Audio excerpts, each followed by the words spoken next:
بسم الله الرحمن الرحيم. الحمد لله رب العالمين،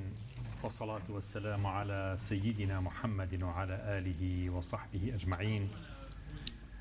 خۆشەویستانم، سەلام و ڕەحمەت و بەرەکەتی خۆی گەورەتان لێبێت. لە 8ەم ڕۆژی مانگی پیرۆزی ڕەمەزان بە خزمەت ئێوەی ئازیز و خۆشەویست گەیشتینەوە لە کەناڵی ئاسمانی پەیام و لە بەرنامەی گوڵستان. خۆی گەورە ئەم مانگە مبارەکە بکاتە مای خێر بۆ ئێمە و بۆ ئێوە و بۆ گەل و میلەتەکەمان و بۆ سەرجەمی ئیمانداران و موسڵمانان، بۆ بێتە هۆی دابارینی ڕزق و تەوفیقاتی خوایی بۆ هەموو لایەکمان. مانگێک کە فێری تەقوامانەکات، ڕۆژوویەک کە بە تەواوی لە ناو تەقواداریە ئەگەر خۆمان بمانەوێت دروستمانەکات. مانگی ڕەمەزان بۆیە کە فێری تەقوا و خۆپارێزی ببین لە گوناه بۆ درێژایی ئەو ساڵە و بەرگەی 11 مانگی تر بگرێت. خۆی گەورە بمان کە بە ئەهلی تەقوا و ئەهلی دین و ئەهلی سەلاحەت و ئەهلی باشبوونی خۆمان و هەروەها دەستی خێریشمان لە باشبوونی خەڵکە هەبێت ئینشاءڵڵا. خۆشەویستانم، لە 8 ڕەمەزانی ئەمڕۆیە و لە خزمەتیەوەی ئاز و خۆشەویست و ئەم مامۆستا بەڕێز و خۆشەویستانە و هەروەها گروپی مناجاتی مەولانا و مامۆستایەکی زۆر خۆشەویستی قورئان خوێن لە شاری سنەی کوردستانی ڕۆژهەڵات کە تەشریفیان هێناوە مامۆستا ئەمین ئەسەدی و لەگەڵ برای ئاز و خۆشەویستم پێشکەشکاری ئاز و خۆشەویست کاکە جوتیار نامێق و مامۆستای ئازیز و خۆشەویستمان جەنابی مامۆستا سەربەز جەباری کە ئینشاءڵڵا لەگەڵم برا ئازیز و خۆشەویستانی کە لە ستۆدیۆیان هەمومان بەرنامەی ئەمڕۆتان پێشکەشەکەی. کاکە ژیاریان بەخێر بێتەوە. یاخوا سەلامت بێ، الحەمدولله. بینەرانی بەڕێز و خۆشەویستی شاشە جوانەکەی پەیام، ئەم کاتە و هەموو کاتێکتان باش. لە 8ەم ڕۆژی مانگی ڕەمەزانان هیواداری خوای گەورە ئەم 8 ڕۆژەی گرتومانە بۆ مامکات بە توێشوو بۆ قیامەتمان ئینشاءڵڵا. کاک شێخ، ئەمەوێ سەرەتا سەرگوزشتەیەک باس کەم. ئەم کۆڕ و مەجلیسەی کە ئێمە کۆ بووینەتەوە ئێستا خۆمە ناگامان لێ نییە، مەلائیکەت باڵی ڕەحمەتی بڵاو کردوێتەوە بەسەرمانە ئینشاءڵڵا. جا خوای گەورە پێغەمبەری خوا صلی الله علیه وسلم باسی فەرمودەیەکمان بۆ کە فەرمێ هەر حەلقەیەکی ذکر کۆ بێتەوە ئیلا مەلائیکەت دەوری ئەو حەلقە ذیکرەیە و ئەگەڕێنەوە بۆ لای خوای گەورە لە دەنگ و باسی عەبدەکانم چۆنن، ئەڵێ هەموویان ئەوانەی کە لەو حەلقەیان خەریکی کتابەکەی تۆن، خەریکی کەلامەکەی تۆن، وهروەها داوای لێخۆشبوونی شەکەن. خوای گەورە پیانە فەرمێت دەبڕۆ پێیان بڵێ ئەوە من لە هەمویان خۆش بووم. بەڵام مەلائیکە دەفەرمێت یەک نەفەریان تایە هەر تەنها بۆ ئیشێکی دنیایی هاتووە، فەرمێت ئەوە لەویش خۆش بووم. یعنی حەلقەی ذکر ئەوەنە گرنگی و بەهای هەیە لای خوای گەورە. ساخوای گەورە بە بۆنێ ئەم حەلقە ذیکرەوە کە هەمومان لێرە دانیشتوین لێرە نەڕۆینە دەرەوە تا خوای گەورە لێمان خۆشە بێ ئینشاءالله تعالی. اللهم آمین. ئینشاءالله بابەتەکانی ئەمڕۆمان طبعا خۆشەویستان سەرەتا دەسەکەین بە خوێندنی قورئانی پیرۆز لەلایەن جەنابی مامۆستای خۆشەویست مامۆستا ئەمین ئەسەدی کە جەنابیان قورئان خوێنی نێودەوڵەتین و جەنابیان لە کوردستانی ڕۆژهەڵات لە شاری سنەی خۆشەویستەوە تەشریفیان هێناوە. مامۆستا ئەمین گیان یەخوا بەخێر بێ. خوا سلامتان کە ئینشاءالله. یەخوا بەخێر بێ مامۆستا. سلام ئینشاءالله قوربانی سلامت بێ یەخوا. مامۆستا طبعا بێجگەلەوەی کە ماشەڵڵا قورئان خوێنێکی نێودەوڵەتیە و دادوەرێکی باشە لە کۆڕ و ئەو بڵێن کۆڕانی کە ئابەسرێ بۆ قورئان و بۆ مسابقاتی قورئانی و هەروەها جەنابیشیان مامۆستان و ئێستا ئەوزانم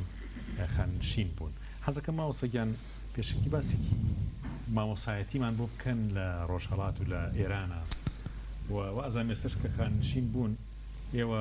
مدەتی عمری ئێوە بڵین بە تەمەن بە ساڵە چەند ساڵ خزمەتتان هەیە ئەو خانشینە بن؟ بەڵێ خزمەتتان. سلام عەلەیکم وەرەحمەتوڵڵاه. سلام. نەخۆن داواکەم ئینشاءالله خوا تاعەت و عیبادەت هەموو لایەکمان قبول بفەرمێ بە فەزڵ و کەرەم. اللهم آمین. لە ڕاستیدا لە ئەو دێ و لە ئێرانە مامۆستایەتی 30 ساڵە بێ مامۆستابی لە مكتب و دوای 30 ساڵ متقاعدە بیت و بە تەقاعد و بەسڵاح باز نشستگی لای ئێمە پێڵێن ئێستا منیش مامۆستای بیرکاری بووم لە سنە و لە قۆناغی ئاخر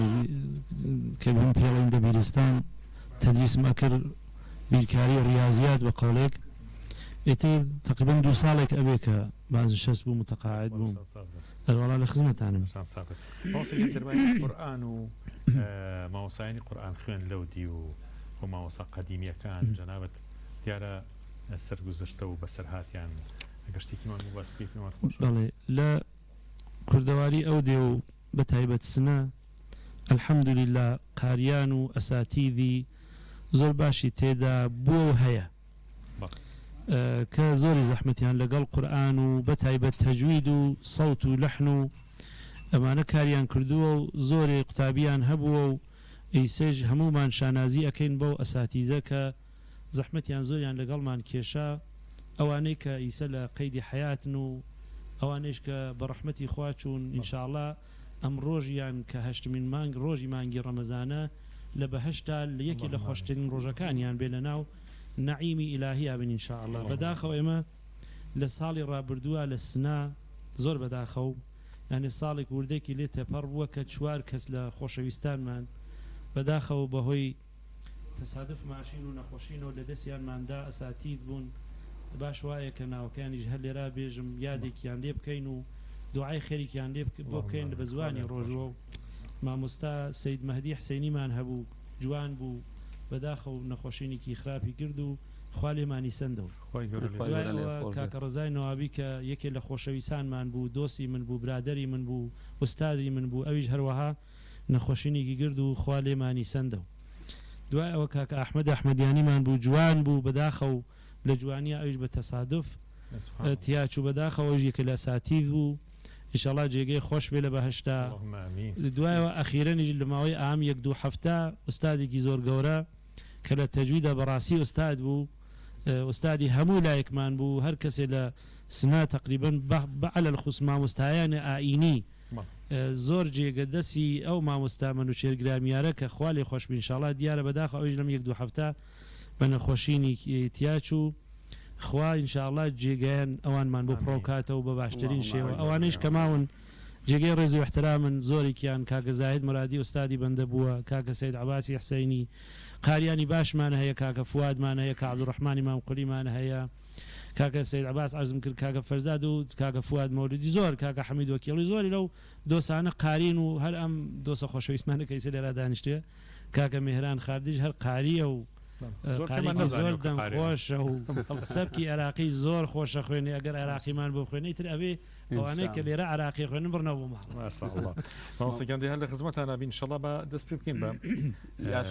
عەشەرەیەک ئینشاءڵڵا لە خزمەتمە پرسیارێکی لێ بکەم حتمما مامۆستا زۆرێک لە وڵاتان گەڕاوە بەهۆی ئەو قورئانە پیرۆزەی کە لە سنگایەتی ئەگەر باسێکمان بۆ بکەی چەند بەشداری چەند دەورەت کردووە لە وڵاتان من بەڵێ لە ساڵی 2013 لە وڵاتی هندستان شرکتم کرد بەشداریم کرد بووم بە دووهەم قاریکی میسری بەناو عەبدولوەهاب عەبدۆ کە ئینشاءڵڵا خوا ئەویش دەرەجەی عالی کا لە بەهەشتا بەداخەوەی 2-3 ساڵەمەوە بەر بەهۆی سوکرەوانە تیاچوو ئەو بوو بە ئەوڵ من بووم بە دووم لە ساڵی 2013 لە هندستانە لە ساڵی 2019 لە وڵاتی ئیماراتە کە تقریبا 80 کشوەر بەشداریان کردبوو لەو کێبەرکیا بە فەزلی خوا بووم بە ئەوڵ ڕوتبەی یەکەمم بەدەستهێنا دوای ئەوەی تر مسابقات و کێبەرکی گوا شرکەتم نەکردووە چۆن تەمەنەمیتە بەسەرا چۆ من ئەبێ وەکو لەوەی ژا خانە نشین بوومە بەڵام ئەبێ دەست بڵێمەوە تورکیە و ئەوانەی ژوو تورکیە و عەرەبستان و ئەو وڵاتانە چوون بە قورئان خوێندن لە فەزلی خوا و ساڵی 2017 کە ڕۆیشتین بۆ مەکە لە چەند مزگەوت لە مەکە بانگمدا کە دانی لە بانگەکانی زۆر پەخشە بووەتەوە ئەڵبەتەوە فەزلی خوایە زۆرم پێخۆش بووە الحەمدولیلا هەمووی ئینشاءڵڵا بەڵکو لە قیامەتە لە ناو کارنامە کەمانە ببێت باش با قورئانەکەمان دەست پێ بکەین ئینشاءڵڵا وەکو مامۆستایمان لێ نەیە مامۆستا سەربەست کۆمەڵی مامۆستای بەڕێز مزگەوت چوو بوون بۆ دێک بۆ ناونانی مناڵێک داوەت کرابوون ئیتر مامۆستاکە فەرمووی ئەوەنە مەجلیسەکە خۆش و ئیمانی و قسەی خۆش و مەجلیسێکی جوان بوو هەمومان بیرمان چوو خاوەن ماڵەکەش بیری چوو کەوا ناوی مناڵەکە بدەین چوین ڕۆشتین دوور کەوتینەوە لە دیکە تا هاتم بەداوام تێماوەستا ناوی مناڵەکەتان بیر چوو بگەڕێنەوە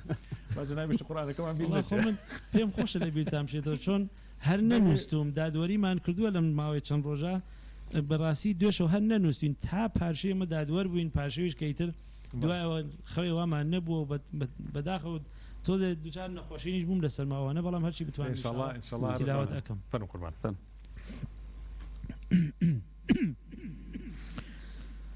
أعوذ بالله من الشيطان الرجيم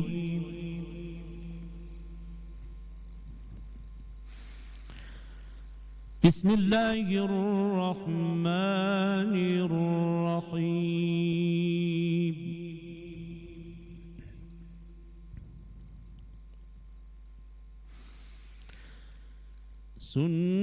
سنة من قد أرسلنا قبلك من رسلنا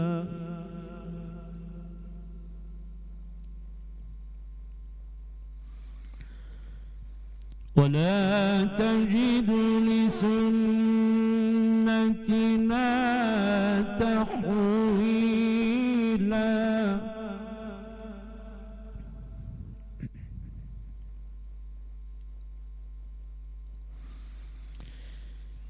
أقم الصلاة لدلوك الشمس إلى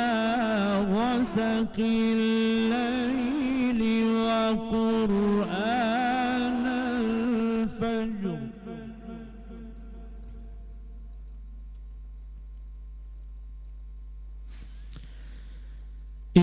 إن قرآن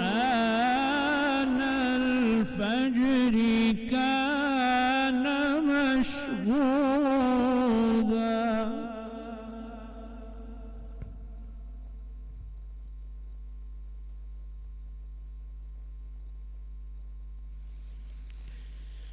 ومن الليل فتهجد به نافلة لك عسى أن يبعثك ربك مقاما محمودا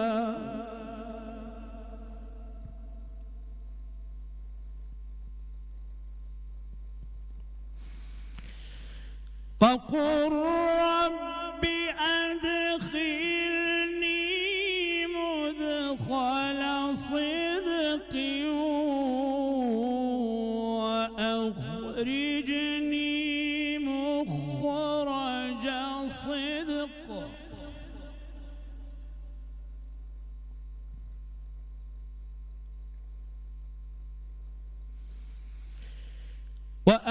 وأخرجني مخرج صدق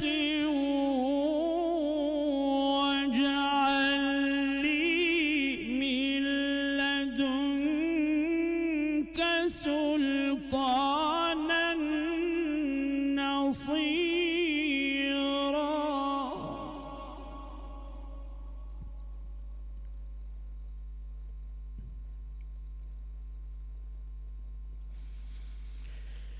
وقل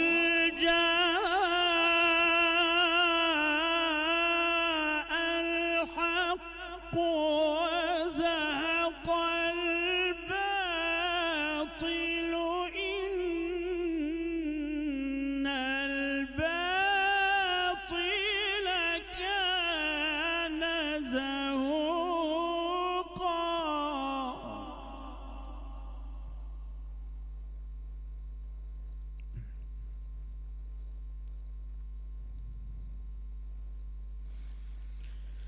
وننزل من القرآن ما هو شفاء ورحمة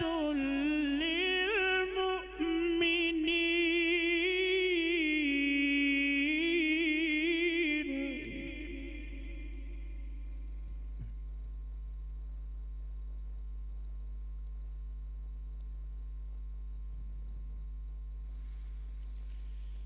وننزل من القرآن ما هو شفاء ورحمة للمؤمنين ولا يزيد الظالمين إلا خسارا.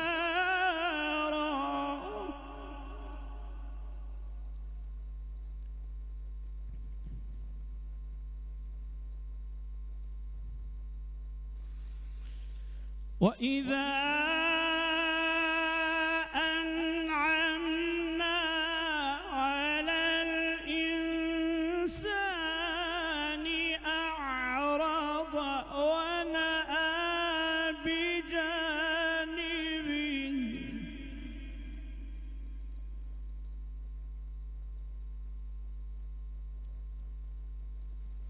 وإذا مسه الشر كان يئوسا.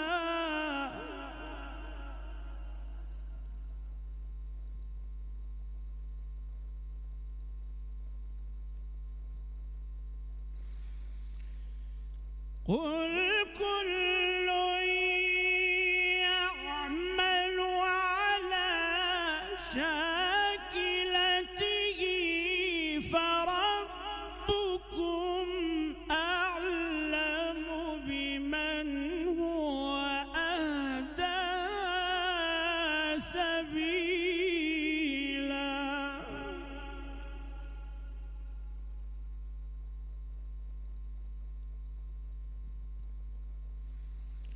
ويسألونك عن الروح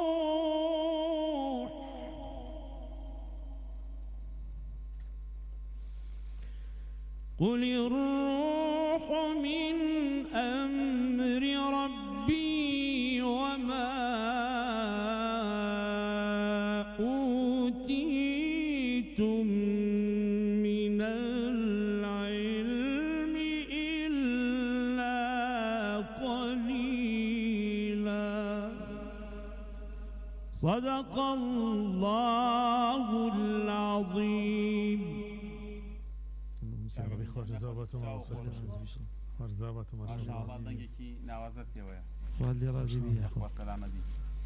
بینەرانی بەڕێز و خۆشەویست، تەوەری دووەمی بەرنامەکەمان باسکردنێکی مانگی ڕەمەزانە. ئایا ڕۆژوگرتن یان ڕەمەزان چۆن مرۆڤەکان وا لێ ئەکات کە خۆپارێز بن لە خواترز بن؟ بۆ بەرنامەیە مجارەمان میوانداری زۆر بەڕێز مامۆستا سەربەز جەباریمان کردووە. مامۆستا فەرموو. يا الله مامۆستاگیان خوا بەخێر. باشی قوربان. یاخوا بەخێر مامۆستاگیان. سەلامەت یاخوا. زۆر بەخێر مامۆستاگیان یاخوا بەخێر بن. طيب الله فاك دەستە خۆش بێ. مامۆستاگیان مامۆستا سەربەز بەخێر بن یاخوا. خی گەورە سەلامەتان شکر باشن تاعەتان قبول بێ. لەگەڵ ڕەمەزان و الحمد لله خزگەوت و مامۆستاگیان مانگی ڕەمەزان وەکو قورئانە فەرمێ بۆ ئەوەیە کە یەکێک لە ئامانجە زۆر گەورە و پیرۆزەکانی ئەوەیە کە فێری تەقوامان بکەن، مەدرسەی تەقوایە. چۆن فێری تەقوا بین لە مانگی ڕەمەزان؟ بسم الله الرحمن الرحيم. الحمد لله رب العالمين والصلاة والسلام على حبيبنا محمد وآله وصحبه أجمعين. اللهم علمنا ما ينفعنا وانفعنا بما علمتنا واجعلنا من أهل العلم العاملين آمين.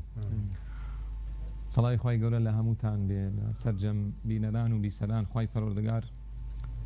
هرچی من کردو و تو لچاکلی مانی قبول کا و بردوامی من پیب بخشی. اللهم آمین. دیار خواهی پروردگار لقرآن لپینج آیتا باسی روجو من بوکا لسوره البقرة لا پر 28 و 29 قرآن یکم آیت کت رنگ زور بتان لبرتان بیو زور جاري جومان ليبو بأمية. بسم الله الرحمن الرحيم. يا أيها الذين آمنوا كتب عليكم الصيام كما كتب على الذين من قبلكم لعلكم تتقون. طبعا قرآن أزور برماناية خواهي برودقار فرمي الرجو فرس كلا ولا سرتان طبعا كتب عليكم بقوة لو يبلي فرز كرا ولا سرتان كبتاخو خلك قال الروج فرز نيوتشي وانا كفر شيء اشكر يا اخو امام كتب عليكم كما كتب على الذين من قبلكم امان بو تخفيفه يعني خوي قول عبادته كمان بو آسان به دواي امان جي تقواك التي تقوى امان جي الروجوك امان جي قولي الروجوك بريتيا لما لعلكم تتقون بأميدي أويك باريسكار بن تقوى يعني باريسكاري كلمة تقوى لقرآن زور باسكرا وبشوازي جواز هندي جاروكو مصدر باسكرا والتقوى هندي جاروكو اسمي فاعل أو كسيك هالقري بلين صفتك يا متقي كأجر بتنيا باسكري التقوى همو دين أجريته هركاتي وترى التقوى يعني مو إسلام تقوى إيمان إحسان بر أمانة أم مشانة قرب تنيا بون همو دين أجريته كالين تقوى همو دين أجريته بلان بكردي تقوى بيتا باريسكاري الركن تقوى دوشت الركنكي يكمان وازينان لخرافة إنجا كردني شاكي كأمل ميداني تزكية وعرفان ووابي أو التخلية قبل التحلية الدينداري بيش كردني شاكا وازينان لخرافة هر کس وازی لخرافه نیه نا چاکی کرد او چاکی وقت پیوست نیه يعني كاتك شاكا كان برهمي هي كاتك شاكا كان جي أقري كإنسان واز لخرافة بينه الأصل ديني مش وايلين لا إله إن جالين إلا الله ونيا لا أبي جاري واز لخرافة كان بيني أم جار شاكا جي أقري چونك زور جار كردلي شاكيك بتايبتي شاكا كان ديني إسلام زور قرسنين يعني قرسنية كس يكسيان ساعات هيش نخواه زور قرسني وكو لا شيء وجهستي وانا رنگ بها ما بهر بالروجه هر اونا فرياكه بعضي كاسب وعندك برامان هي وظيفه كي وهر لي هر فرياكم هر دوجه منان بخوم لشو روجه كي بلام حكمتك اويه كانسان بتواني واز خرافه كان بيني مش كخوي پروردگار كروجوي فرس كل ولا سر ايما نايا توانا وطاقتي منو تو عمرو زيد وفلان وفي سار تحقيقاته چه توانای زیاتره چه زیاتر خوی گری چه 15 ساعت بر روز به چه 13 ساعت خوای پرودگار ایشی بمنیه خوای پرودگار روزوکی بوی دانا و بوی انسان فیری ام پاریس کاریه به که اساسا که شبریتی لوازنان لخراب ما مصصر بس ود بو کردین که رمضان و ما لیکه که خو پاریز بین که تقوی خواب بین بله بلام چون ام خو پاریزی بگوازینو بو یان زمان که يعني رمضان یک مانگه خلقية تقوى كابر رجوع أبيت خويا باريزي للنظر قرآن خويني يا شيخ جاري وهي لو مانجا ختمي كي قرآنك بلام جاري وهي لدواي أو يانظ مانجا قرآن ناكاتوا توالي قرآن لقيامة أشكاتي ليك وقال الرسول يا ربي قوم اتخذوا هذا القرآن شون بتوانين يانظ مانجاش إدامة بم تقوى بين بم خو باريزي بين خو باريزي وتقوى لم رجعاري زور آسان نيه أبي داوا لكسيكي بوت آسان كأيوج الله سبحانه وتعالى أبي داوا لخوي جوركين خوي پروردگار بمان بارزه چونك أويك طبعا ميجوي بشرية مو هي لقرآن وني ميجوي بشرية بختكي لقرآن هي لم يجوي بشرية الرجار يكنبوك الرجار بو مسلمان نارحته دجوار وشبرزو برجناه تاوان به هيش الرجار يكبم شيء وازن نبو لبرو أرشي تانشي مسلمان لم رجعارية آسان نية تقوى تنانت للرمضان إشار تقوى زور آسان نية خوي پرودگار رحمان بيم كابلام خوي پرودگار دقا أمام أمنا أميت كردن نية بلام أما حقيقة واقعك كما وصلنا بلسي تمني برخير وبركات بها مجارلة حقيقة طالكان بلين باشتر لويك بچين بلاي وهم وخيالة شي شيرينة أما حقيقة الراستيك قرصة منو توي مسلمان موبایل من بده سوبی و توانی پینک. قرص براک لو بازار رای کاسبی که خوی لحرام بپاره. قرص کچی گنج لزانکوی که علی گروپ کم چل کچبون نمونه سیو اونیان خریجی فلان و فلان و فیسارن و ام کچ خوی بپاره زی. بویا پاراستن یکم شتی که بمان پاره زی خوی پرودگار خویته. بیام من بلین وفوضت امری الیک. بلین لا تكلني إلى نفسي طرفة عين. أساسك بدين دس خوي پروردگار بين خوي پروردگار لم سردميان بمان باريزي بلام خوي پروردگار لهمان كشهر رجي بودا ناوين لقرآني بيروزا كفرميتي تقواتانا به هيج كاتي إسلام وكالله لخيال ولويا ناجي کە ئیسلام بڵێ تەقوات هەبێ کە فەرمێ ئەمە بکە حەڵاڵ بخۆ چاکە بکە هەموو ڕێگاکانی بۆ داناوین ڕێگای مانەوە لەسەر دینداری دوێنە مەقالەیەکم خوێندەوە زۆر جوان نووسی بووی ئەڵێ کەواتە ئێمە ێستا لە حوتە تەڵان دوێنێ حوت بووە نیە دوێن ئەڵێ حوت ڕۆژ هەموو شەوێ من و تۆ پێش بانگی بەیانی بە خەبەرین هەموو ڕۆژێ قورئان خوێنین هەموو ڕۆژێ ذکرەکەین هەموو ڕۆژێکەم و زۆر خۆمان پاراسووە لە تاوان کەواتە حوت ڕۆژەکرمان ئەتوانین بیکەینە ساڵێکی سوانەیە گران نییە تا دینداری گران نییە بەڵام لەبەروی کە خراپەکان زۆرە بن ئینسان زیاتر پێویستی بەوەی تا خراپە زیاتر بێ زیاتر ئینسان پێویستی بە خۆپارێزیە بۆیە پرسیار لێکی لە سەحابە کرا تەقوا چیە فەرمی بەناو ڕێگەیەکی دڵکوداڵە نەڕۆیشتووی وتی باوتی چیەکەی کە بە ڕێگەی دڵکە خۆت هەڵەکەی وانە خۆت هەڵەکەیان خۆتە پارێزی هەوڵەدەی کەمترین شوێنت بەری دڕکەکەکەوێ ئەبێ ئاوا هاکەی لەم ڕۆژگارەیە ئەبێ ئینسان زۆر وریایی ئەو دەستگایانەی بێ کە شت وەرەگرێ بیستن بینین بە تایبەت کە ئەم دوانە پرسیاری تایبەتیان لەسەر خوای پەروەردگارە فەرمی إن السمع والبصر والفؤاد كل أولئك كان عنه مسؤولا جۆ لە چیەگری ڕۆژانە سەیری چیەکەی هەمووی حیسابە لەس ئینسان کە عاقڵ و باڵغ بوو هەمووی حیسابە لە ڕۆژی قیامەت خوای پەروەردگار ورد و درشتمان نیشانەدا بۆیە ئەگەر وەڵامی پرسیارەکەت بمۆڵێم یەکەم شت ئەوەیە تەسلیمی خوابین بە تەواوەتی پەیوەندیەکی باش بگرین لەگەڵ خوای پەروەردگارە بۆی خوای پەروەردگار بمان پارێزین چونکە ئێمە لاوازین ئینسان زۆر لاوازە ئینسان بە سەرما و گەرمایە تێکەچێ ئینسان بەوەی کە نەک دەمارێک لە گیانیا ئیش نەکات دەمارێک لە گیانیا سز بێتەر و ئینسانە لە جاتی ئەوە بڕۆ ئاوا ڕەوانیە زۆر جار ئینسان ئەم ئینسانە لاوازە پێویستی بە قووەتێکە پێویستی بە هێزیەکە هێز و قووەتی ڕەها لای ئەڵڵایە سوبحانە وتەعالە لای خوای پەروەردگارە بۆی ئەبێ داوا لە خوای پەروەردگار بکەین و پەیوەندیەکی باش لەگەڵ خوای پەروەردگارە گرین دیارە ڕێگەی تەقوا پوختی کەمەوە دووشتە علم و عەمەلە ئەبێ ئینسان بۆی تەقوای هەبێ شارەزای دینەکەی بێ کە بەداخەوە من کاتی خۆی ئەو فەرمودانەمە خوێندەوە ئەڵێ لە آخر زەمانە علم کەمە بێ چۆن علم کەمە بێ ینی زانستی شەرعی ئەوانە کەمە بێ ئێستا کە ئەچمە پۆلێکەوە جاری وایە 30 تەلەبەیتیایە لەم 30 تەلەبێت شتیانێ جوزئی قورئانی لەبەر مامۆستایەکی چوومە پۆلێکەوە ئەمە لەم شارەیە چوومە پۆلێکەوە نیوەی زیاتری لە پۆلی حوتیا هەشتی وت ئەو لە پۆل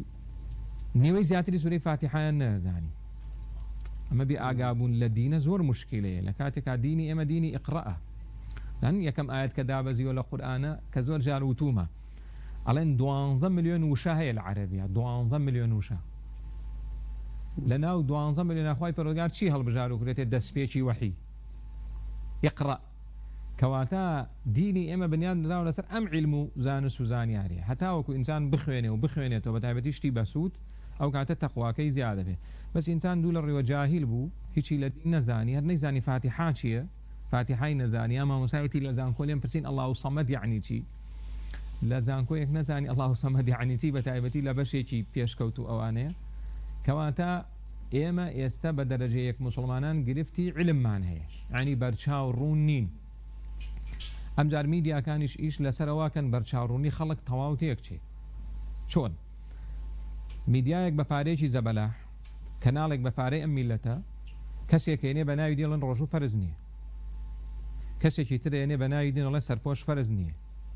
ئەم خەڵکی تریش چییە زانە سەیری دەمی ئەوە کاوان ێزە خەڵکێکی زۆر ڕەنگە سەیری دەمی من و تۆ بکە ئێمە لێ بۆ بەس ئایا وایە لە دینە بۆیە عیلمەکە لەگەڵەوەی کە علم نەماوە ئەم جار زۆر خراپیش تێکەڵاو بووە خۆی فیتنە ئەمەیە سەردەمی فیتنە ئەمەیە ئەساسی دینداری مەبریتێ لە علم و لە زانست و لە بەرچاوڕوونی و لە ئاگابوون لە دەقەکانی قورئان و سنەتی صحیحی پێغەمبەر و عەلەیهی سەڵات وسەلام ئەو هەموو زانستە بەسوودەی کە زانایان بۆیان بەجێهێشتوین ئەم جاری بریتێ لە عەمەلکردن کە ئەم دوانە تەکمیلە و تەواوکاری یەکترن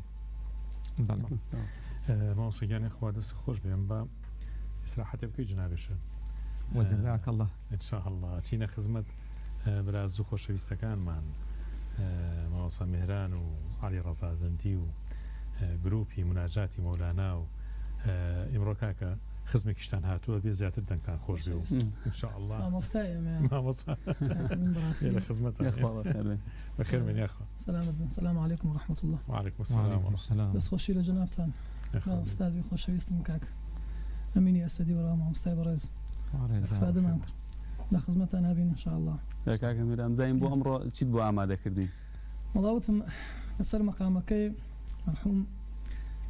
مامۆستای ڕەبیعی انشاءالله دەست پێ بکەم بەنامەکە فەرمووی انشاءالله. شعرێکی مەلا ڕەحمان متخلص بە جەفایی.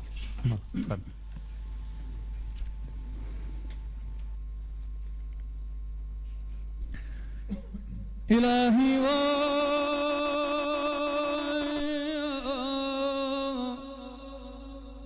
خجل ما أمان بدأستي نفسي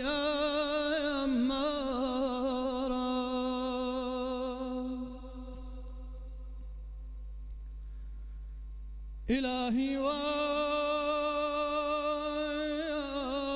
وخجل ما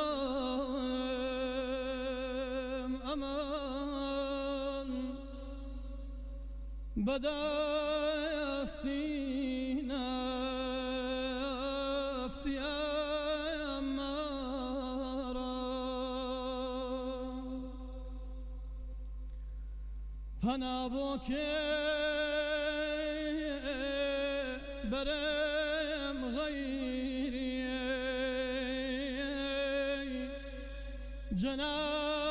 جنابي تو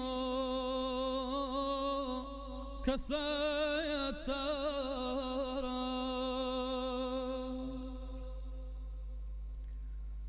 بري راسا نبو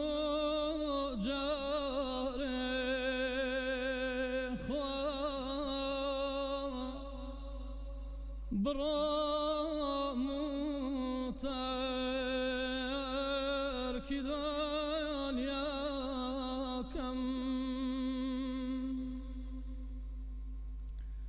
لتعفو لمن توبى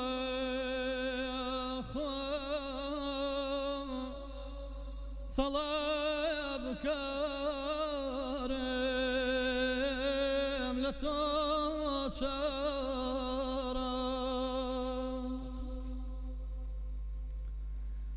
ضعيف رأسي ونادم أمان أواخم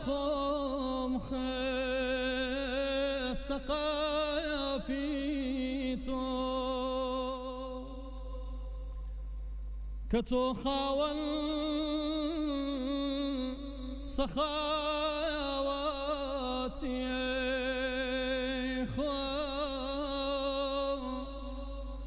منيش بزاد وآوارا برو زردي لدرقاتا بأميدي عفوهات قدا محتاج بوتو شيء أمان غني قردنا كشوزارا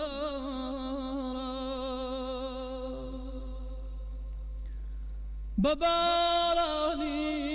رحم يارا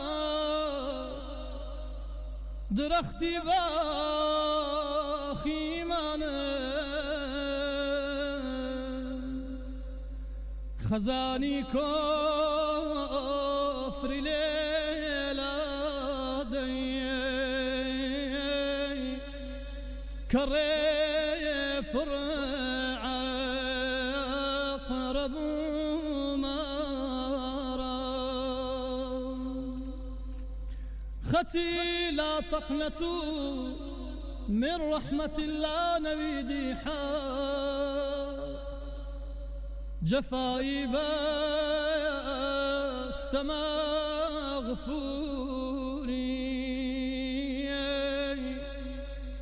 كأن الله غفار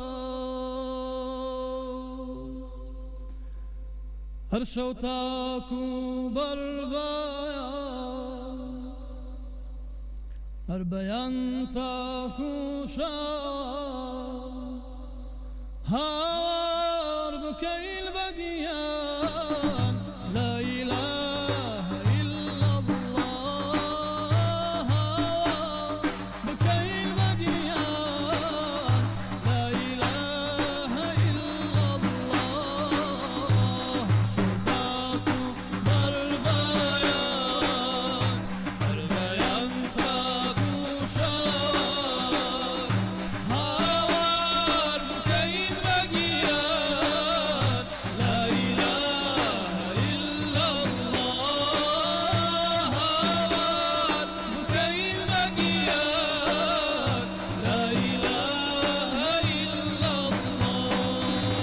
يا رب امشي سينا باكو برياس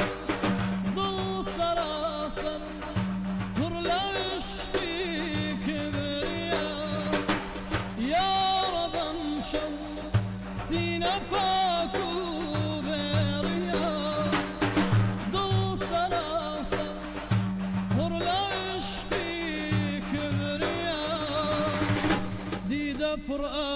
برأسريني شوق ما جراس سر زبان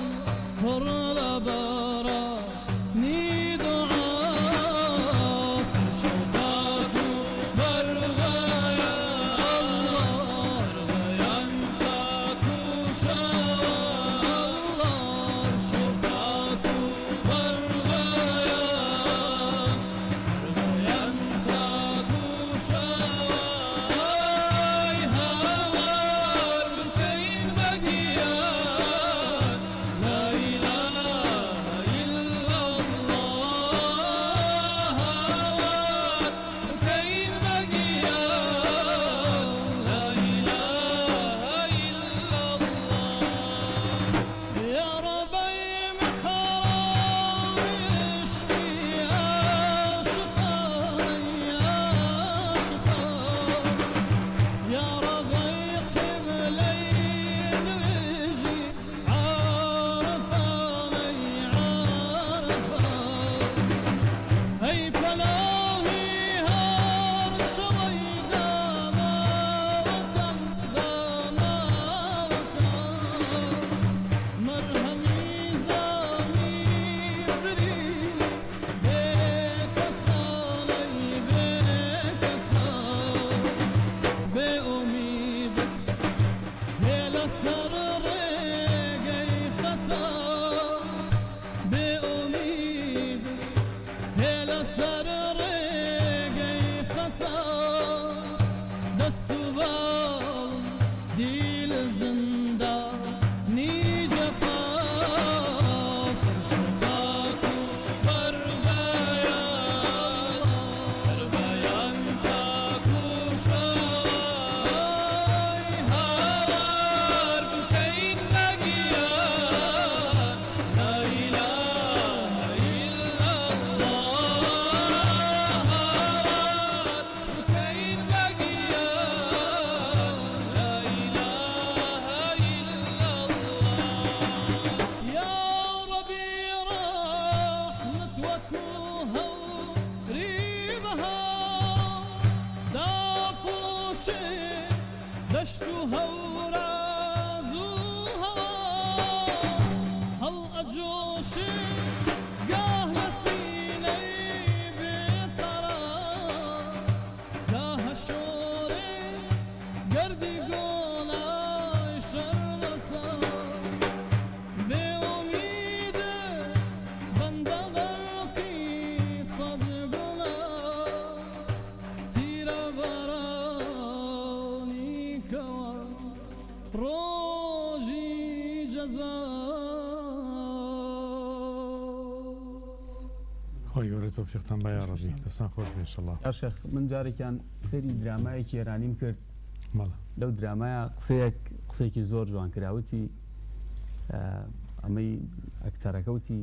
ڕێگەکانی گەیشتن بە خوای گەورە هێندەی مرۆڤەکانی سەر زەوین مەڵە لەوانەیە هەندێک بینەر هەبێ متەئەسیر بێ بە قسەکانی مامۆستا سەربەزجەواری و خوای گەورە لە ڕێگەی قسەکەی ئەوە هیدایەتی با یان کەسێکە بێ لە ڕێگەی قورئان خوێندنەکەی مامۆستاوە یان کەسێکە بێ لە ڕێی نەشیدە جوانەکەی مامۆستا ڕەبیعیەوە هیدایەت وەرگرێت خوای گەورە بمان هیدایەت با ئینشاءالله. ئینشاءالله. مامۆستا سەربەز بچین و کەس بە جنابتان و دوایش مامۆستای ئەسەدی ئینشاءالله خوای گەورە تۆفیقتان با. مامۆستاکیان لە تەقوای مانگی ڕەمەزانە جنابە شتێکی جوانە فەرمووکە ئەم ڕەمەزانە طبعاً تۆ بە تەقواوە دەست پێکەیت هەشت ڕۆژی ڕۆژتووە خۆتە پارێزی قورئانە خوێنی زیکری خواکەی دوایی طبعاً ڕۆژۆکە نامێنێ لە ئەخیرا دوای سی ڕۆژەکە بەسمە تەقواکە بمێنێ یعنی ئاسانترە شکری ڕۆژۆکەش بمێنی ڕۆژەکەش مانگی ڕۆژ بە ڕۆژ و بێت مەبەستەکەم وەیە ئاسانترە بێت تەقوا ینی ئای تۆ ئیشەکەت عملیەکە بۆکو بڵێ واجبەکەت ئەنجام داوە فێر بوویت کەوتیتە سەر خەت دەیت بڕۆ ئەبێ وابێ خۆی بێ بڕۆی بەڵام وەستێ بەڵێ ماسەکان ئێمە چی بکەین زیاتر ینی پارێزکار بین وەکو جنابە فەرمووم ڕۆژگارە بەڕاستی زۆر زەحمەتی زۆر زۆرە ئاخر بۆیە هەر ئەجریشی زۆرە پێم نافەرمێتەوە لە پشکۆیەکەم دینەکە لە ناو دەستا عاڵیەکری لەبەرەوە ئەجر و پاداشتی تەقواکاران چییە ئێمە چیمان دەسەکە بەگەر تەقوادار بین. طبعا ئەگەر ئینسان بوو بە متەقی ئەگەر چی تەقوا متەقی و تەقوا سێ پلەی هەیە پلەیەکیان هەمومان هەمانە کە پلەی ئیمانە تەقوا سێ پلەی هەیە ئەمەی کە قورئان باسیەکە ئەبێ هەسێ پلەکەی کۆ بێتەوە کە ئەوە زۆر قورسە وقلیل من الآخر ئەو کاتە زۆر کەمە بێ پلەی یەکەمی تەقوا ئەوەی ئینسان خۆی بپارێزێت لە کوفر و لە شرک و لە نیفاق و لەوانەی لە بازنەی ئیسلام دەرێکەن و ئیمان بێنێ بە بنەماکانی ئیسلام ئەمە هەموو مسلمانێ بێ هەی بێگەن نەیبێ هیچ ئەو کاتە پلەیەکی تری تەقوامان هەیە لەگەڵ ئەمانەیە کردنی فەرزەکانە بە جوانی و بە ڕێکوپێکی و دوورکەوتنەوەی لە تاوانە گەورەکان پلەی سێمیان کردنی سونەتە لەگەڵ فەرز و ئیمانەکەیە سونەتەکانە ئەمجار وازێنانشە لەو شتانی کە گومانت هەیە اینجا ئەبی بە متەقی هەر کەس گەیشتە پلەی تەقوا خوای پەروەردگار هەرچی خێر و خۆشی دنیا و قیامەتەیە پێبەخشێ بۆیە هەموو پێغەمبەران سەلامی خۆیان لەسەر بێ لە دەعوەکەیانە فاتقوا الله وأطيعوا دعوی هەموو پێغەمبەران بەمە دەست پێکرد لە خوا بترسن پارێزکار بن دوورکەونەوە لە خراپە و گوێڕایەڵی من بکەن پێغەمبەران وایە ولقد وصينا الذين أوتوا الكتاب من قبلكم وإياكم أن اتقوا الله ئەمە ئامۆژگاری خوای پەروەردگارە بە درێژایی مێژوو بۆ تێک ڕای بەشەریەت چونکە کە تەقوا هەبوو جارە پێش قیامەت ئینسان ئیسفادە لە دنیایەکە ئێستا هەرچی مشکلەی دنیا هەیە بە تەقوا حەلە بێ ئەگەر مشکلەی فەردیە کەسەکە مشکلی خۆی تاچێک مشکلەی هەیە بە تەقوا کێشەکانی بۆ حەلە بێ خوای پەروەردگار هەمووی بۆ چارەسەرەکە ئەگەر مشکلەیەکی خێزانیە هەر بە تەقوا و بە پارێزکاری و بە دوورکەوتنەوە لە خراپە و بەوانە حەلە بێ ئەگەر مشکلەکە کۆمەڵایەتی ئەگەر مشکلەیەکی بنەماڵەیە ئەگەر مشکلەیەکی عەشایەریە ئەگەر مشکلەی سیاسی مشکلەی دەوڵەتە مشکلەی مجتەمع هەمووی حەلە بێ بە تەقوا یعنی تەقوا بەرهەمەکەی لە دنیای ئینسان بەرهەمی تەقوای دەسەکەوێ کە خوای پەروەردگار کارەکانی بۆ ئاسانەکە ومن يتق الله يجعل له من أمره يسرا خوای گەورە فەرمێ هەر کەسێک بەڕاستی تەقوای بێ خوای پەروەردگار کاروبارەکانی بۆ ئاسانەکە من يتق الله يجعل له مخرجا ويرزقه من حيث لا يحتسب يعني تەقوا صفەتێکە کە ئینسان دەسی کەوت و خوای پەروەردگار بە نەسیبی کرد زۆر شتی بۆ ئاسانەکە کە ڕەنگ بێ بەشتی تر زۆر نەکرێ ئەمە بۆ دنیا بۆ قیامەتی شتی گەورەتر بەهەشت لە قورئانە هەمووی باسی متەقی يعني إن للمتقين مفازا إن المتقين في ظلال وعيون إن المتقين في جنات ونهر من كان تقيا تلك الجنة التي نورث من عبادنا من كان تقيا هەمووی کە تەماشای قورئانەکەی بەهەشت بۆ متەقی چکە بەهەشت پاکە پاک نەبی ناچیتە بەهەشتەوە پاکیش ئیشوکاری ڕۆژانەتە چکە جاری وایە کەسێک خوا پەناماندا خەڵکێک هەیە لە لوتکەی خراپەیە ئەژی ئەڵێ من پێش هەموو گازە چمە بەهەشت ئەو کارێکی خراپە چونکە ئینسان بەهۆی کاروکردەوەی دوای ئیمان بەهۆی کاروکردەوەی چێتە بەهەشت ماوەسەگیان یا ڕەبی دەستان خۆش بێ خۆی گەورە پایدارتان کە ئینشاءڵڵا کاتمان کەم ماوە بچینەوە خزمەتی مەوەسا ئەمینی ئەسەدی انشاءالله چەند ئاەتێکی کورتمان انشاءالله بۆ خوێنێت انشاءالله ئەگەر پێمان خۆش ئەگەر بتوانی هەرچەند هیراکی بەڵام چەند ئاەتی کەم انشاءالله.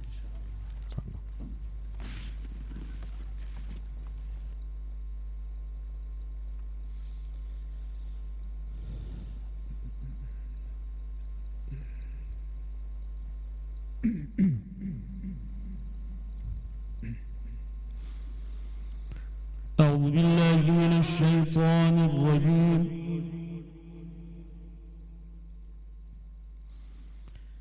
بسم الله الرحمن الرحيم.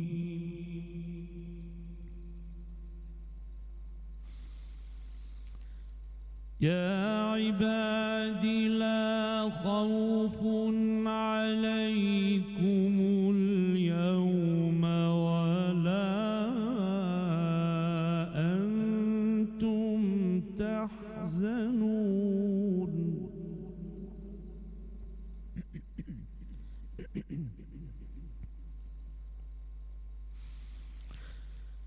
الذين آمنوا بآياتنا وكانوا مسلمين.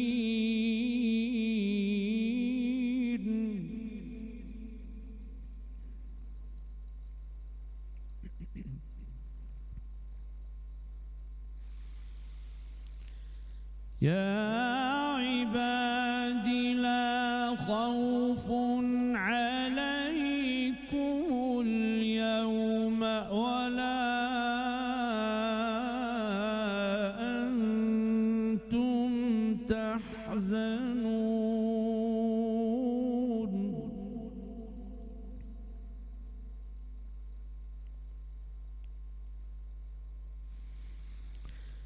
الذين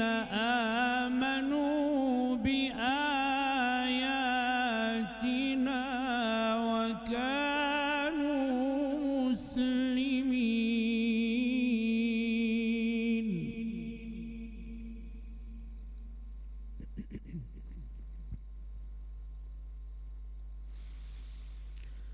ادخلوا الجنة أنتم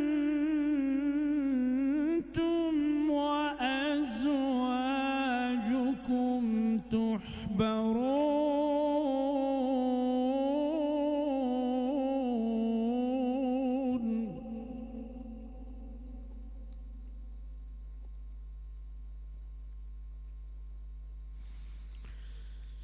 يطاف عليهم بصحاف من ذهب وأكواب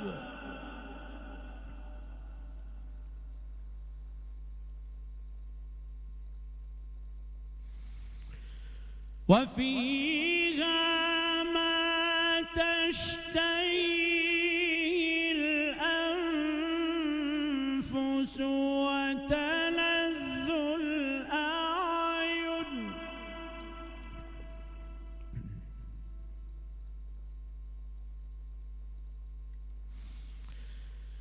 وفيها ما تشتهيه الأنفس وتلذ الأعين وأنتم فيها خالدون.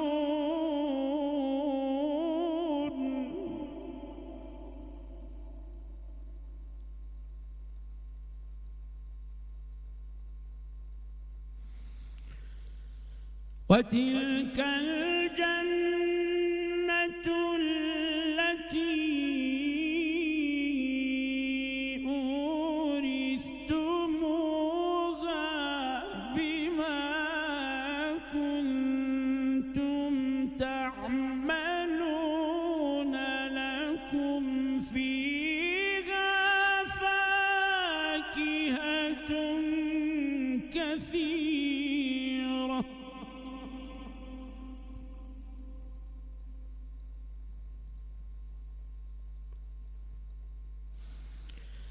لكم فيها فاكهة كثيرة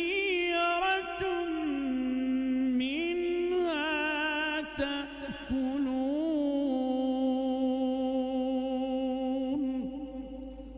صدق الله العظيم. خوش به مامۆستانی مامۆستا سەربەزیان هەرچەنە لە خزمەت تابین هەر بە کەمی ئەزانین ئێمە بەڵام برای دەنێنەڵێ کاتەکە کەمی ماوە لێرە خواحافیزی لە ئێوەکەین دەست چاوتان خۆش بێت خی گەورە بتان خوا سەلامەت جنابی دەستان خۆش مامۆستاگیان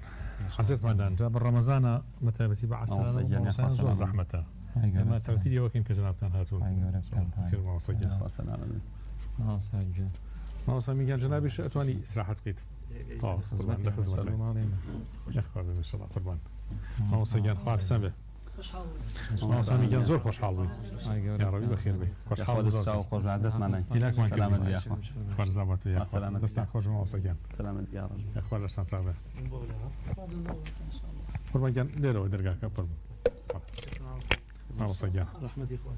خوا حفسان بێ یاخوا خوا لەگەڵ مامۆستا گیان خوا حفسان بێ یاخوا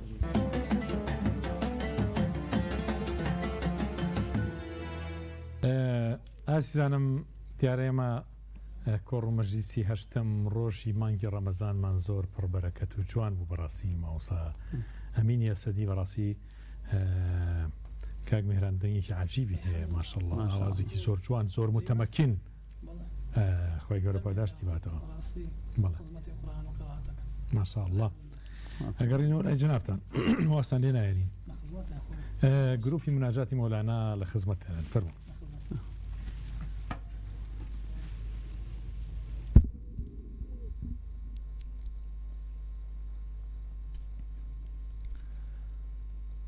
ربي بنرى صلوات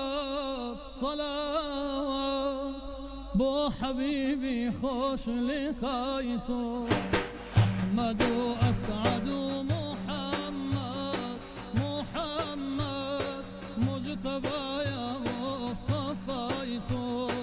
أحمد وأسعد محمد محمد مجتبى يا ربي بنرى صلوات صلوات بو حبيبي خذ لقايته أحمد وأسعد محمد محمد مجتبى يا مصطفيته أحمد وأسعد محمد محمد مجتبى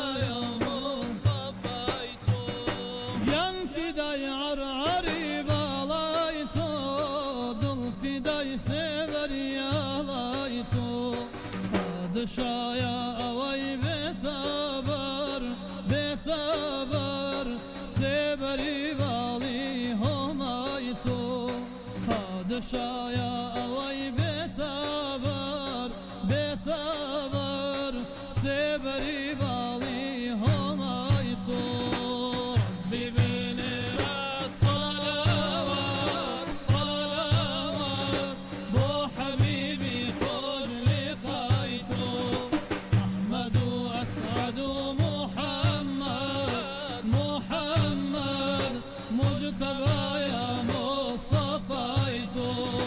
أحمد وأسعد محمد محمد مجتبى يا مصطفيته شاد بأو كسيفي بيني هيئة سورة سيمايته شاد بأو كسيفي بيني هيئة سورة سيمايته بو كسب تاج حزورت تاج عزة لقايته بو كسب تاج حزورت تاج عزة لقايته ربي بنرى صلوات صلوات بو حبيبي خذ لقايته أحمد وأسعد محمد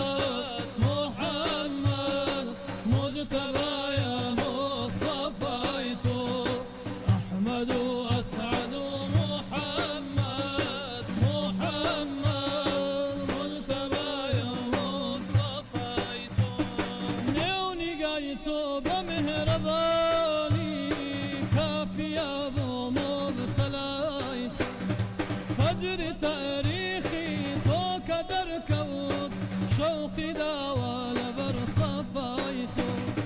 ڕۆژی تابان لە چرخی بەرزە بەهرەگر بوو لە ضیای تۆ قودسیانی مەقامی عێزەت قاب قەوسەینە لە لای تۆ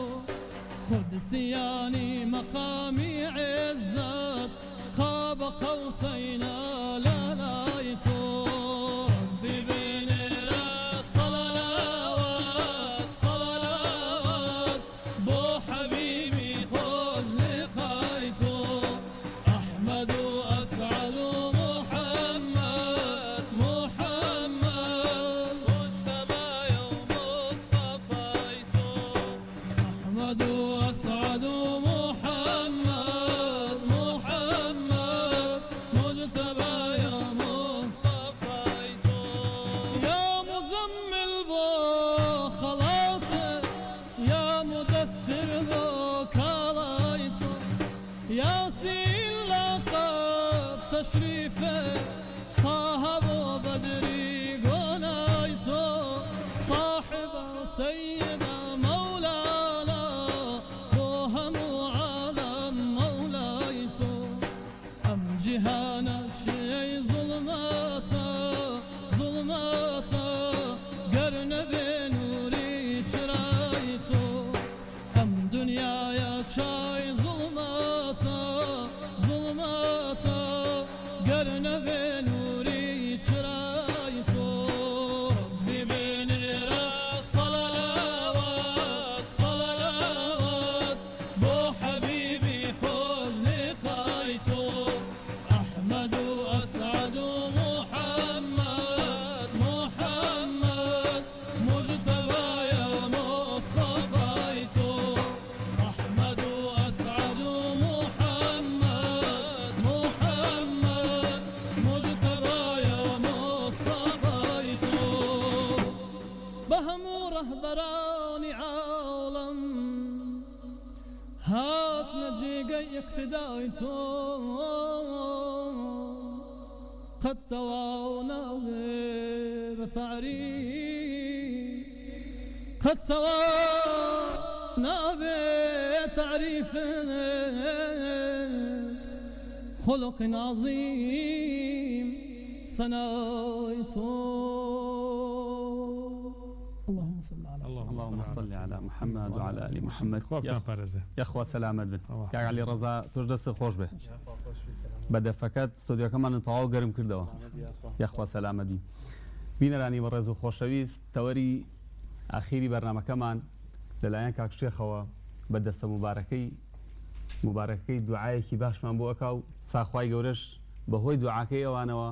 لە ئێمەش خۆش بێ ئینشاءالله و لە تەواوی بینەرانی خۆشەویستیش یا شێخ حەزەکەم پێشەوەی بڕۆینە لای دوعاکانی تۆ بە سەرهاتێکی خۆش بگێڕینەوە کە کەسێکە باسی دوعاکات زۆر باش لە خزمەتە سەلامت بی ئەڵێ وەختی خۆی بازرگانێکە بێ وڵاخێکی پێ بێ وەگەڕێ بە لادیەکانە شتیان بەسەرادا بەشەکە شت ساغەکاتەوە ئەڵێ ئەگا بە لادەیەک لەو لادەیە قەدەری خوا وەفات دەکات ئیتر ئەم لادێش بۆ نمونە 2 ماڵ 3 ماڵی لێ بێ کەسیان قونوت و شتی وا نازانن تەڵقین نازانن کاتێکە ئەینێژن ئیتر کابرایەکی فەقیر ئەینێژێت و دەستێ بەر دەکاتەوە بەلای خوا بە عیلمی خۆی دەزانێتەوە و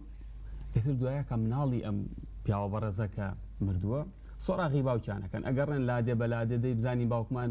دیار نەماوە لەکوێیە ئەیدۆزنەوە بە وڵاخەکەی ئازانن کە باوکیان لەم لادێ مردووە لەم لادەیە ببوورەوە یاشتان یانزانیوە کە مردووە کە ئەڕۆنە لادێکە سۆراغەکە نەڵێن وەڵا باوکتان وەفاتی کردووە دڵیان زۆر ناڕەحەتە بێ ئێوارەیان بەسەرایەت شەو لە لادێکەیان مێننەوە ئیتر چەند کوڕێکی بێ دڵیان غەمگینە و ئەمانە شەو ئەخەون بە دڵغەمگینی و شەو باوکیەتە خەویان کە باوکیەت ئەبینن باوکیان لە پلە و مەقامێکی زۆر بەرزایە ئەڵێن باوکە ئێمەکە تۆ ئەناسین و لەگەڵ توابووین بەو شێوەیە عیبادەتە ئەوەنە زۆر نەبوو کە خوای گەورە ئەم پلە بەرزەی پێبەخشیویت ئەم پلە بەرزە هی چییە؟ ئەڵێ کاتێکە وەفاتم کرد و خستمیانە ناو قەبر پیاوێکی گوندنشین دەشتێکی دەستی بەرز کردەوە بەلای خوای گەورە و دوعایەکی کرد بەهۆی دوعاکەی ئەوە خوای گەورە ئەم پلەبەرزەی پێبەخشی الحەمدولله سێکوڕەکە هەڵەستن لە خەو بەیانی بەرچایی بەیانیە خۆن لەگەڵ خەڵکی لادێوەمانە و ئەڕۆن بزان سۆراغی ئەو کەسە بکەن کە دوعای بۆ باوکیان کردووە پێڵەن تۆ چ دوعایەکەت کردووە کە خوای گەورە بەهۆی دوعاکەی تۆوە ئەم پلەبەرزەی بە باوکم بەخشی خۆی دوعاکردن چەند مەرجێکیە کاتەکەی و ساتەکەی و جل و بەرگەکەت حەڵال بێ و بەڵام ئەم خەڵکی لادێ و بەڵام دڵێکی پاکی ها پێغەمبەری خوا فەرمی صلی الله علیه و سلم جاری وایە کەسێ دوعاکە یعنی قژی ئاڵسکا و بەڵام تەقوایەکی وا لە دڵی کەس نایناسێ یەکسەر دوعاکەی گیرا بێ ئەڵەن چ دوعایەکەت کردووە کە خوای گەورە ئەم پلەبەرزەی بە باوکمانی بەخشیوە ئەڵێ من یەک دوعام کردووە وتم خوای گەورە ئەگەر ئەم میوانە هاتووە بۆ ئەم گوندە وەڵا ئەگەر ئەمڕۆ بەلەشی ساغ بە هاتایە بۆ ماڵی من یەک مەڕم بۆ سەرە بڕی یەک بەرخم بۆ سەرە بڕی ئەوە خوای گەورە میواندارەکەی منی قبول نەکردو بوو بە میوانی تۆ بزانم تۆ چی بۆکەی لە قیامەتە یەقینیە بۆ بە خوای گەورە کە خوای گەورە میواندارێکی تاوەتی ئەم عەبدەی خۆیەکە بۆیە یەقینمان نەبێت کە خوای گەورە جوابی دوعاکانمانەیاتە و ئینشاءڵڵا دوعاکانی یا شێخیش هەمووی گیرا بێت ئینشاءڵڵا کاک جوتیاریان دەست خۆش بێ ماشەڵڵا نمونێکی زۆر جوان بوو کاکە مێهران کاکە عەلی ڕەزای عەرەبی دەستان خۆش بوو و یانە بەڕێزەکانیش کە تەشریفیان بێت بەڕاستی ڕۆژێکی زۆر مبارەک و جوان و پڕبەرەکەت بوو ئازانم خۆشەویستان لێرەدا ئەمە کاتێکی کەممان ماوە لە خزمەتەوەی ئازوو خۆشەویستە و لە دەستمان بەرزەکەینەوە و مناجات و دعاء لخدمة پروردگار معنا بسم الله الرحمن الرحيم الحمد لله رب العالمين والصلاة والسلام على سيدنا محمد وعلى آله وصحبه أجمعين يا ربنا لك الحمد كما ينبغي لجلال وجهك ولعظيم سلطانك اللهم وفقنا لما تحبه وترضاه اللهم وفقنا لما تحبه وترضاه اللهم وفقنا لما تحبه وترضاه يا رب العالمين يا أكرم الأكرمين يا غياث المستغيثين أغثنا عافنا فاعف عنا وعلى طاعتك وشكرك أعنا إله العالمين طلمان زور خوشبو آمناني كالدليكي باك لمالێکی دوور دوور لەلادەیەکی ناوچی ئەو دارستانێکە ئێستا لەگەڵ ئێمە ئامینەکات و دوعاکات و ئەپاڕێتەوە لە تۆ نەئەزانی ئامینی چ کەسێک ئیلاහ العالەمین ئەم دوعانەی ئێمە بەرزەکاتەوە ئەو ئامینانەی کە پڕبەرەکەتن یا ڕەبی زیادیان بکە ئەو دڵانەی كخشوعيان زور إله العالمين فيري مناجاتي خوتيان كا زياتر لنا مناجات دعاء ونزيق بونو سجدي شكر سجدي قرب نزيق بونو لأخوت إله العالمين تيكلمان بكا إما تنها أوين كزليلي داماوي هجاري خمان بقينين لايتوي كي دولمند غني وبدا صلاة وقت أم زلة كمي وبتشوكي خمان نبينينو لدعاء كان مانا اعترافي بينكينو لمناجات كان مانا خمان لتو نزيك نكينا وتجور عبدك يا رب يا رب فيري مناجات مانك فيري شوى نزيك كان مانك كالخوت من نزيك كيتوا فير من بك إله العالمين كعبد صالح كان همو الشبك شبي قدر بولاي أوان همو الشبك شبي براتو بخشندي بوا همو الشبك يا رب العالمين شبي ججنو مناجاتو نزيقونا ولا توبوا فيري أو ريق مانك بمانك بدزقوياني أو ريق مباركي أولياء دوستكاني خوت بمانك بو كساني كخوشويستي دوستكاني توبونو بيقيشتن تێگەیشتن ئەم ڕێگەیان تەی کرد و گەیشتن بە بەهەشت پێشەوەی بچنە بەهەشتی قیامەتی یا رب لەناو زیکر و تاعەتی خۆتا بمانشێنە و بمان مرێنە و زینومان کەرەوە ئەوانەی هەر دوعا و پاڕانەوەیەکیان هەیە هەر تکا و لاڵانەوەیەکیان هەیە هەر داوا و احتیاجاتێکیان هەیە یا ربی هەر نەخۆشی و مبتەلاییەکیان هەیە هەر گیرۆدەیەکی دەرونی و هەر ترس و بیمیشان بۆ دروست بۆ خۆت بیڕێنەوە یا ربی بكن فيكون علاجي همو كسككي رزقي هم عبداني خد بكن فيكون يكدي إله العالمين همو احتياجات كان من جيب جيبك داوا كان من بو بين ردي أو دعانيك نازانين بيكين أو بيستيانيك همان أو نازانين داواي بكين خد بو من جيب جيبك فيري صلوات من بك يا رب لديدار حضرة رسول الله صلى الله عليه وسلم فيري أو قلزارو أو ريقي عشقي خوشويستاني خوامان بك كصلواتيان زوردا لديدار رسول الله صلى الله عليه وسلم فيري أو قلستان من بك تاوكبوني قل جوانا كان بكين الله العالمين بصلوات دان لديدار حضرة رسول الله صلى الله عليه وسلم يا ربي أقر إما فيري صلوات ببين هم دعا كان من جرابوا أقر إما كوتين سرختي صلوات إله العالمين كواتتو قبولت كردوين يا ربي أقر صلوات من زوربو كواتل خوشويستاني توشين بيشويك خوشويستي پیغمبر بين صلى الله عليه وسلم فيري صلوات ومناجات ودعاء وذكر ختمان بك أم دل تاريك من بنور إيمان بنور قرآن بنورك أي بخشي بندكان لسر پردي صراط يا ربي روناشي بكروا نوري تو بيتا بدل من بكاتو أم ظلمات تاريك يمان لكل بكاتو يا رب اللهم آمين آمين آمين آمين يا مجيب السائلين ويا أرحم الراحمين سبحان ربك رب العزة عما يصفون وسلام على المرسلين والحمد لله رب العالمين والسلام عليكم ورحمة الله وبركاته خاتم الرؤساء